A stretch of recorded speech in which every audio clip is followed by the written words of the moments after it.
જય મા કરણી। તાજેતરમાં રાજકોટ ખાતે ભારતીય જનતા પાર્ટીના લોકસભાના ઉમેદવાર પરસોત્તમ રૂપાલાજીએ ક્ષત્રિય સમાજના જે ઉચ્ચારણો કરેલા એ બાબતે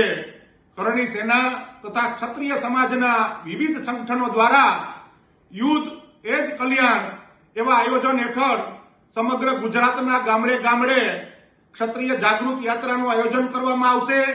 અને આથી વધીને જો પરસોત્તમભાઈ રૂપાલાનું ફોર્મ ભરવામાં આવશે તેના 24 કલાકમાં આક્રોશજનક કાર્યક્રમો ગુજરાત તો ઠીક પણ સમગ્ર ભારતમાં આપવામાં આવશે। મારે ભારતના વડાપ્રધાન નરેન્દ્રભાઈ મોદીને જણાવવાનું થાય છે કે આવા વ્યક્તિની ટિકિટ કેન્સલ કરો અને જો નહીં કરવામાં આવે તો અમારે ના છૂટકે કમલ કા ફૂલ અમારી ભૂલ એવો નારો સમગ્ર ભારતમાં આપવામાં આવીને ક્ષત્રિયોની તાકાતનો પરચો બતાવવાની ફરજ પડશે।